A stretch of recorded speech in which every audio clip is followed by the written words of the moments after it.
ಕಳೆದ ಬಾರಿ ಬರದಿಂದ ತತ್ತರಿಸಿ ಆರ್ಥಿಕ ನಷ್ಟ ಉಂಟಾಗಿದ್ದ ರೈತರಿಗೆ ರಾಜ್ಯ ಸರ್ಕಾರ ಗುಡ್ ನ್ಯೂಸ್ ನೀಡಿದ್ದು 500 ಕೋಟಿ ರೂಪಾಯಿಯಷ್ಟು ಬಿಡುಗಡೆ ಮಾಡಿದ್ದು ಶೀಘ್ರದಲ್ಲೇ ಎಲ್ಲ ರೈತರ ಖಾತೆಗೆ ಜಮಾವಣೆ ಆಗಲಿದೆ. ಈ ಬಗ್ಗೆ ಪತ್ರಿಕಾಗೋಷ್ಠಿಯಲ್ಲಿ ಮಾಹಿತಿ ಹಂಚಿಕೊಂಡ ಕಂದಾಯ ಸಚಿವ ಕೃಷ್ಣ ಬೈರೇಗೌಡರು, ರಾಜ್ಯದ ಅತಿ ಸಣ್ಣ ರೈತರು ಬರಗಾಲದಿಂದ ವಾರ್ಷಿಕ ಬೆಳೆ ನಷ್ಟ ಉಂಟಾಗಿತ್ತು.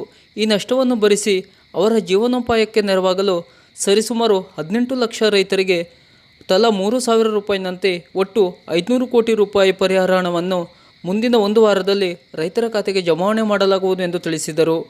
ಈಗಾಗಲೇ ಬೆಳೆ ವಿಮೆಯಡಿ 1,756 ಕೋಟಿ ರೂಪಾಯಿಯನ್ನು ಅರ್ಹ ರೈತರ ಖಾತೆಗೆ ಜಮಾವಣೆ ಮಾಡಲಾಗಿದೆ.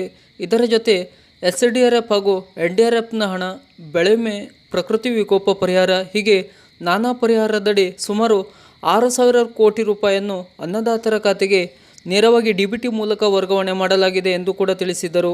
ಫ್ರೂಟ್ಸ್ ತಂತ್ರಾಂಶದಲ್ಲಿ ನೋಂದಣಿಯಾಗಿ ಪಹಣಿಗೆ ಆಧಾರ್ ಲಿಂಕ್ ಇರುವ ರೈತರ ಖಾತೆಗೆ ಮುಂದಿನ ವಾರ ಗರಿಷ್ಠ 3,000 ರೂಪಾಯಿಯನ್ನು ಜಮಾವಣೆಯಾಗಲಿದೆ. ಕೃಷಿಗೆ ಸಂಬಂಧಪಟ್ಟ ಇನ್ನಷ್ಟು ಈ ಥರದ ಮಾಹಿತಿಗಳಿಗಾಗಿ ನಮ್ಮ ಚಾನಲನ್ನು ಸಬ್ಸ್ಕ್ರೈಬ್ ಮಾಡಿ. ನಮಸ್ಕಾರ.